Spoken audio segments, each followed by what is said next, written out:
एका भगवंताच्या बरोबरीचे आहे. आणि ते कोण तयार केलं? महान त्यागी बाबा धर्मदेवजीनं दिलेल्या तत्वशब्द नियमानं तुम्ही भगवंताच्या बरोबरीत येऊन बसले.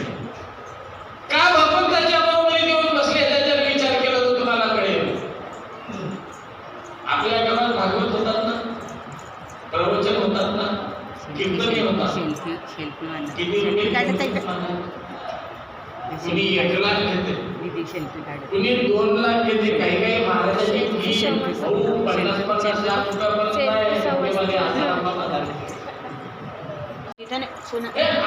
आहे. जीवावर आलेल्या संकटातून केलेली मात आणि ही मात करतेवेळी आलेला अनुभव याच्यावर माझे सेवक बोलतात. आणि ह्या सेवकाला तयार माझ्या महात्यागी बाबा तुम्हाला घरावलंबी बनवलं नाही.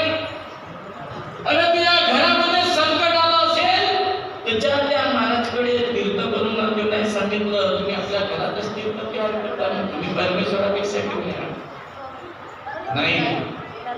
हे माझ्या बाबाने घडवलं आहे. आणि म्हणून आता आमची सुद्धा खूप मोठी जबाबदारी आहे.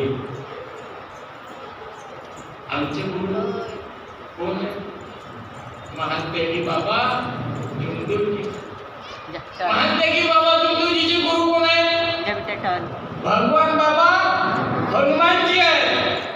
म्हणजे आमच्या महान त्यागी बाबा धर्मदेवजीनं त्याच्या परिवारामध्ये जेव्हा दुःख होते, त्या दुःखातून जेव्हा त्यांना सुख पाहिजे होती, जसं आम्हाला वाटत होतं आमच्या परिवारात दुःख आहे, कोणता तरी रस्ता भेटला पाहिजे, कोणीतरी एखादा महाराज भेटलं पाहिजे ना, माझ्या घरातला भूत कायला पाहिजे म्हणजे चिकायचं आहे. 4 दिवस जगेल नंतर पण काहीतरी का होते प्रत्येकाच्या मनात ही भीती आपल्या बाबाने काढली आपल्या मनातून. तुम्हाला आपल्यासारखं केलं म्हणजे लोकांचं ऐकून नाही केलं. ज्या पद्धतीनं बाबांना आपल्या परिवारातलं दुःख केलं, जे अनुभव माझ्या बाबाने आले ते अनुभव बाबाने तुम्हाला दिले, दुसऱ्याचे नाही दिले. आणि तुम्ही इथं जे सांगितलं तुमच्या घरामध्ये जे घडलं ते इथं सांगितलं. तापेश्वरच्या घरातलं सांगितलं का? नाही.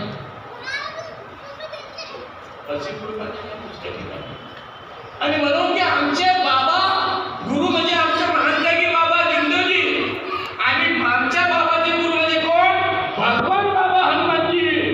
एक आनंदाची गोष्ट सांगतो तुम्हाला. कधी कधी खूप खुशी होते. मी मनातल्या मनातच असतो. कोणी पागल झाले म्हणत असतो. या दिवशी असं हसत होतो. लोका गेल्या म्हणला काऊन हसून राहिल्या. मी त्याने नाही सांगितलं काऊन हसतो म्हणून. मग एक होतं चालू भागवत. आणि पहिल्या दिवसपासून तो भागवतवाला नाही तो टॉन्टिंग कोणाला करत होता मला समजत होता. दरवेळेस ते भागवतवाले नाही तेव्हा आकड भावना नाही. आता यायची संख्या आता महाराज येते आपली फौज फाटा घेऊन समोर माणसं राहतात 25. त्याने कीर्तनाच्या विषय लागली गर्दी इकडे आहे ना. आता तो नाही होवे तो का म्हणे अभी कोई अगरबत्ती लगाता है, कोई इसका नाम बताता है, धर्म को छोड़ दिया, ये कर दिया, वो कर दिया, तो खूप पोल्यूशन आहे. मी म्हणतो पोल्यूशन मध्ये मारून त्याला म्हणून आमच्या सेवकायला मारून त्यांना हे कधी समजत नाही. पण मी काही बोलतो नाही. पण असा हे म्हणा म्हणून कल्पसते हा माणूस. मग नाही झाला. प्रवचन चालू झाला आणि प्रवचनामध्ये पुढे गेल्यानंतर तो म्हणते शक्ती ये काय म्हणते जी सृष्टीचा संचालन करते. मी म्हणतो जिंकलो आम्ही जिंकलो. माझ्या बाबाने जे सांगितलं ते आता जोडून राहिला. कसं जग शक्ती ये आता आम्ही एका परमेश्वराची पूजा करतो ना आम्ही. बरोबर आहे. घरी एकच फोटो लावतो ना आम्ही. बरोबर आहे. एकच फोटो लावायला सांगणारा एकच महान त्यागी बाबा धर्मदेवजी विश्वास आहे.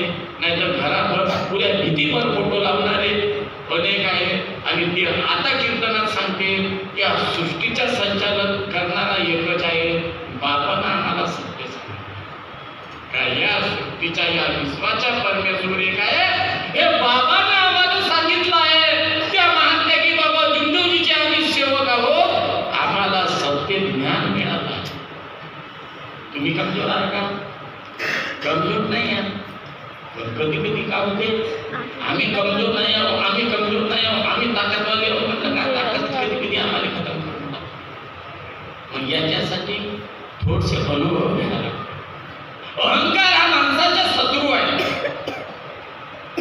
आणि या अहंकारामुळे मोठमोठे गेले डोळे लक्ष झाले पता नाही लागला. 1.5 वर्ष एक होती त्याच्या जे ठेवले झाले ना संजीवनाच्या महिन्यामध्ये पोट बदलून राहिले. अहंकार मग तो पैशाचा अहंकार असू शकतो, हा अहंकार ताकदीचा असू शकतो, हा घमंड रिश्तेदारीचे असू शकते. नाही माझ्या मामा मोठा साहेब आहे, माझा भाऊ अमुक आहे, माझ्या बापाची खूप चालती आहे, सरपंच आहे बाबाचा. बाबा काही आम्हाला नाही, कोण काय हे महत्वाचे नाही आहे, तू काय आहेस हे महत्वाचं आहे, मी का आहो हे महत्वाचं आहे. आणि म्हणून हा मार्ग आपला कर्मप्रधान आहे. पण हा कर्मप्रधान मार्ग प्रत्येकाला स्वतःच्या मोक्षासाठी तुम्हाला वागायचे आहे, चालायचे आहे, बोलायचे आहे. आणि दिलेल्या तत्वसत्य नियमावर आम्हाला काय करायचं आहे. नाही तर आता पाहून पाहिलं मी या आश्रमात खूप दुःख वाटते. बाबांना आम्हाला अंधश्रद्धेतून बाहेर काढलं आणि सांगितलं ताकदीत राहायचं, बाकीच्या सारखे करायचे नाही राहायचे. दररोज आंघोळ केल्या पाहिजे आहे की नाही, आंघोळ केल्या पाहिजे की नाही, दररोज खदागल्या सारख्या राहिल्या पाहिजे, आंघोळ केल्या पाहिजे, ताकदीत राहिलं पाहिजे, घरी व्यवहार चांगले केले पाहिजे, निर्व्यसनी राहिलं पाहिजे. एक आदर्श कुटुंब पद्धती या देशामध्ये तयार झालं पाहिजे. बाबांना आम्हाला सांगितलं आहे, जुने विचार सोडायला सांगितले आहेत, जुने सगळे विसर्जन करायला सांगितले आहेत. एका परमेश्वराची प्राप्ती का होते हे बाबांना आम्हाला सांगितलं आहे. जे सांगितलं ते आमच्या घरामध्ये घडलं आहे. आम्हाला दुसऱ्या जागी आकार लावायला नाही जावं लागलं, ते आमच्या घरातच घडलं, माया डोळ्यासमोर घडलं. नाही बायको गवायला नाही, नाही पोरगी गवायला नाही, तुमच्या घरामध्ये घडलं, तुमची बायको तुमचे पोरं गवायला नाही. तिसऱ्याचा का करायचं आहे, तिसऱ्याचा का करायचं आहे. पण आमच्या परिवार गवायच्या गोष्टी जे ते आमच्या भल्यासाठी आम्ही मार्गामध्ये आलो. म्हणून आज आम्ही या आश्रमामध्ये पाहतो एवढे मोठे पेढे त्या टेबलवर जमा झाले. कुठं असं तर आता इथून उठल्यावर पाहिजे मजाक नाही सांगत भाऊ, जे डोळ्याला पाहिलं ते सांगून पाहिलो. एवढे एवढे पेढे असतील, अर्धा चुंडी काय एक चुंडी भरते तर पेढे आहेत किती.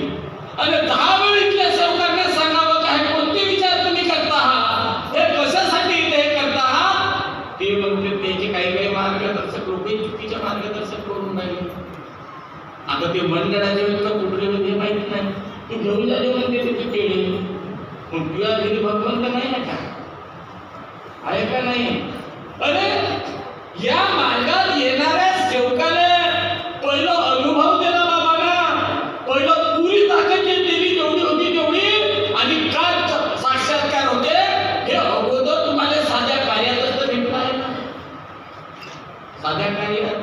आणि पुरे कुटुंबातली मला दूर झाले, सगळं चांगला झाला, ठणठणीत सगळं मस्त झालं. मग आम्ही हवन केला, त्याग घेतला, मग आम्ही त्यागाच्या हवन केला, मग आम्ही न हवन केलं. मला वाटलं हे सुधारले असतील, पण मी आता बिघडले पक्के झाल्यावर. मग पहिला नमस्कार लागला का तुम्हाला साध्या कार्यात होते एक आणलं नाही, हात उच्च करून सांगा मुले का तुम्ही ज्या दिवशी या मार्गात आल्या त्या दिवशी तुम्ही नवस घेतल्या का, एखादा कोणाला पेढे वाटले होते का, आणि देवानं म्हणलं का तुम्हाला, भगवंताने का तू माझ्यासाठी आणलो, दुसऱ्याला नको देऊ, मी एकटाच खाईन, मागवाले आणलो समजलं का तुम्हाला, नाही म्हणलं. मग जेव्हा साध्या कार्यामध्ये आमच्या कुटुंबातली अलावाला दूर झाली तर तुम्ही पक्के झाल्यावर पेढे वाटायची गरज काय. विचारा, स्वतःच्याच मनाला विचार.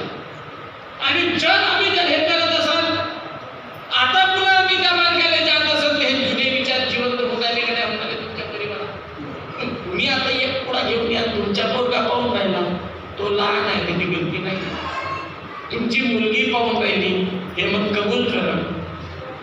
बाबा आता का नाही मला अभ्यास करायला तकलीफ नको देऊ, तू का नाही माझा पेपर सोडवून देतो, मी का नाही 1.25 किलो केळी आणले. ते पोरगी शिकल का, पुढं जाईल का? अरे मार्ग कर्मप्रधान आहे, कर्म तुम्हाला करायचे आहेत. देगा हरी पलकावरी भू पाहिले असा आमचा भगवंत फुटामध्ये देत नाही ना, एवढा रिकामाही नाही.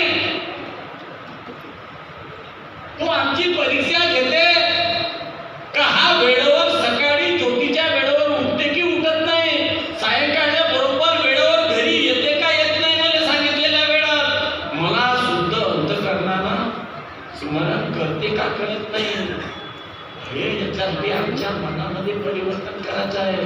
खूप साबणाला घासू घासू अंगपाय धुवाल तर खूप भुरी भुरी दिसत तुम्ही पावडर का आणि क्रीम लावाल तर, पण मनातलं गंधेपणा कशी दुर्वी त्याच्यासाठी आम्हाला आमचे विचार करावा लागेल. आमच्या मनामध्ये शुद्ध विचार आणावा लागला. आणि मनामध्ये ज्या दिवशी शुद्ध विचार येतील आणि वरचा कलर जरी काळा डोंबळाने राहिला का नाही तर त्याच्या मागे धावणारी तर भेटतील. हो सांगतो तुम्हाला बोलावी सांगतो ना, अभे सावळे असा म्हणजे काही करत नाही. तुम्ही अभ्यासात कलेक्टर बना बरं, किती चांगल्या चांगल्या पोरी येतील का नाही, त्याचे बापा माई पोरगी मानस का म्हणून येतील का नाही येतील. म्हणजे तुम्ही बदलल्या कुठून पाहिजे, मनातून. हे अंतःकरण बदलावा. आणि माझ्या बाबाने जी अंधश्रद्धा दूर केली आहे, त्या कुटुंबाला उद्ध्वस्त कुटुंबाला एक माणूस बनवला, एक तुम्हाला रस्ता दाखवला आहे का तुम्ही या रस्त्याने चाला, तुम्हाला आयुष्यभर कोणतीच गोष्ट कमी पडणार नाही. एवढं सामर्थ्यवान तुम्हाला बनवलं आहे. आणि एवढं सामर्थ्यवान बनवल्यावरच तुम्ही इथे नवसं करून राहिल्या. आताच आपले